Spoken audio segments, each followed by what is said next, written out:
till it's cool, just cool, into the mouth. Nice. My build is very simple. All you need is the 3 Archon mods, Continuity, Vitality, and Stretch. Trust me, this bit of extra energy does help. Continuity is always nice because the Toxin will also apply a corrosive stack, and Vitality, well, you have a lot of heat around here, so it's always good. Now, Recrystallize is very important to this build because this is gonna let her 4th skill crystallize, constantly proc on enemies. It just becomes a chain effect, and it just enables your CITRINE to not cast this skill every single time. So you just need to cast it once, and as long as you're clearing enemies, it should be fine. You don't really need a lot of strength on your CITRINE, but it does kind of help with the prismatic gem to spread a lot of statuses and the status duration. It's totally up to you. Equilibrium is kind of important. Prime flow is also important. Now, you can probably debate about not using Augur Reach and go for something like an adaptation if you are having difficulties with surviving even with your 2nd skill. But personally, I don't really use it. I mean, if you are doing Void Cascade, maybe take it in that case. Other than that, I don't think it really needs it. 175% is more than long enough to make sure Prismatic Gem is pretty much hitting every single person around you. Molt Augmented and Molt Efficiency are the arcanes that I'm using with CITRINE, but this is probably debatable. You can pretty much go what you want here, but I feel like the extra bit of strength does help with the Prismatic Gem. Now, since you are gonna be critting red crits every single time anyway, because as we know, her 4th skill, which is Crystallize, does a lot of damage and pretty much caps your critical chance at 300% as long as you hit the crystals. So there's a couple of things that you need on your CITRINE, but make sure to get 2 Top 4 Chamber Archon Shards because the extra bit of casting speed definitely helps with her 4th skill, which is a very slow. So all you need is 2 shards here, and you can probably skimp on here without going the top 4 emerald shard. You can go like 2 normal emerald shards. That's gonna basically guarantee you that you're always gonna be 100% armor stepping the enemy. Now, you don't really need a red shard here, but I just tried to slap it because I didn't really have anything else that I needed here. I like having a bit more parkour velocity because my CITRINE is a bit slow, and I like my Warframes to be fast. Especially when everyone else in the game is so fast, CITRINE kind of falls off when you're moving from one point to another. Trust me, you're going to be doing that a lot, so an extra bit of parkour velocity definitely does help. So that's the only shards that you probably need here. My only recommendation is if you don't like making like a full-on Top 4 Emerald Archon shard, just go for the cheaper option with the 2 normal emerald shards, and you're probably gonna do it. We need weapons that do a lot of status damage and have like a very high crit damage. So I decided to go with the primary Steflos and secondary Kuva Nukor. A lot of people already play Kuva Nukor, there's nothing new, but Steflos is her signature weapon. You can probably grind the weapon where you find CITRINE. So this is the build I'm using with my Steflos. It has primary Merciless. Everything else very basic. The 2 galvanized mods, shotgun elementalist for more status damage and a bit more magazine. So she will have a lot of ammo issues, which is why I decided to go for an ammo mutation mod here. But if you're constantly switching your weapons, this shouldn't be a problem. But if you're just playing only with Steflos, you should probably get an ammo mutation here. The normal one should also work very nicely.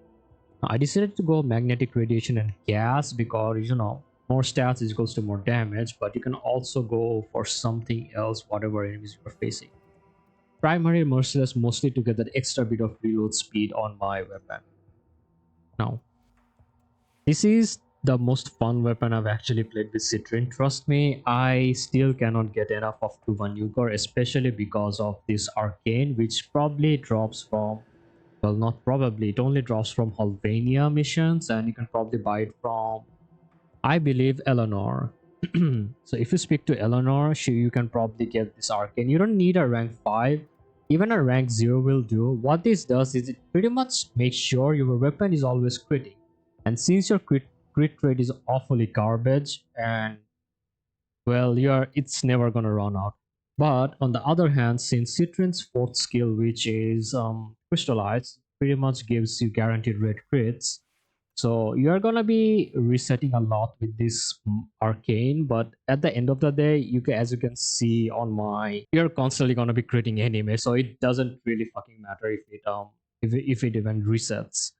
So galvanize mods, prime target kicker for getting more critical multiplier, uh, pistol pestilence and jolt for corrosive. Now I decided to go for the innate magnetic bonus that enables me to run magnetic, corrosive, and radiation.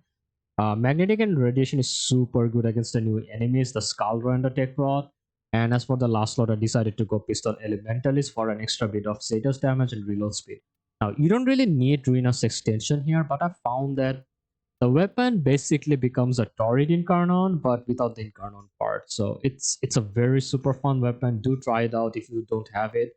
Although it takes a bit of a time to farm it because you kind of need to kill the Lich, but once you have that down, Kuva Nukor is honestly one of the fun secondaries. You can try it out.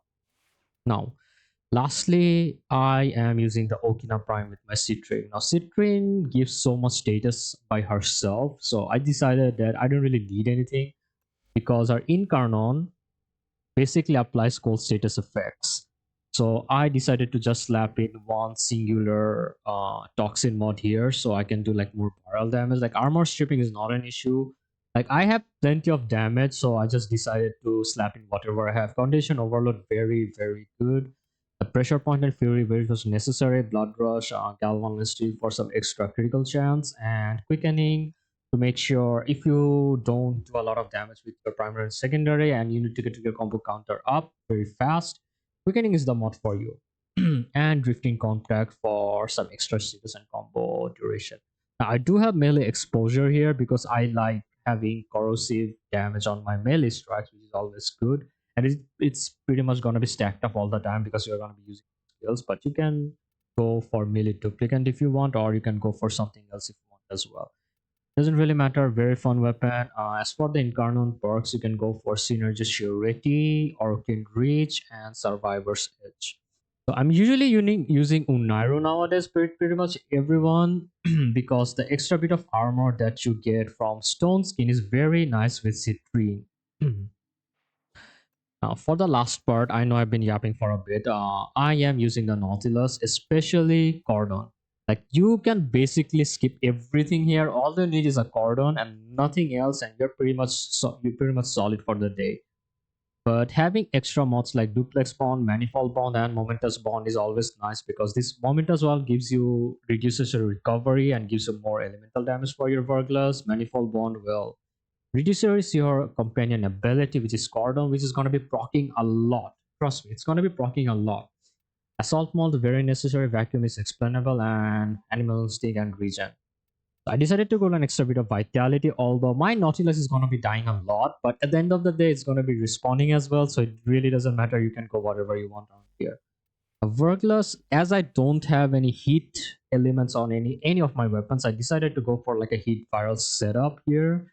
Now this one is more like a status spreader build, although you will find that your Vergless will be ramping up kills very easily. Now Racial Aptitude, Rifle Elemental is for more status, like get as much status as you can. It doesn't matter what mods you have or not. As long as you have like a decent setup and the status mods, you are probably going to be fine. Now you won't have 400 energy when you respawn, but I usually like starting with my second skill, which is like damage reduction. And once you start getting a bit of stacks with your Nukor or whatever, like Nukor is honestly busted.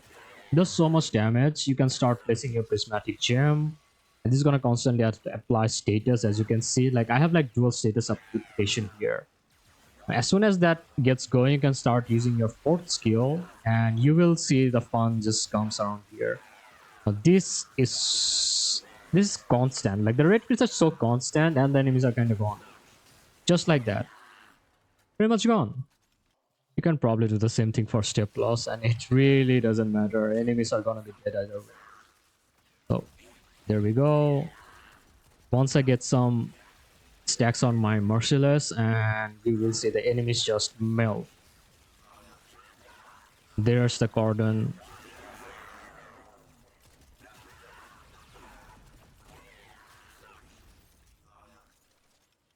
So I like using Steflos in strict corners because it can shoot very fast and very far. And Steflos's unique ability, which I can show, is here. Okay, so the projectile lasts 50% longer for each enemy hit, and the speed increases. So if you're in like a corridor and if you shoot straight, it's gonna keep hitting the enemies and it's gonna be very fast, and it just clears out rooms so quickly, especially if you have like a row of enemies running towards you. It's a very, very good weapon. Now, I do have magnetic radiation and gas here. You can probably go for, wait, let me fix this. So you can just go for radiation viral here, which is something I also like using, but you're still gonna end up doing a lot of damage either way. Thank you guys for watching. That will be all for me. Till next time, guys.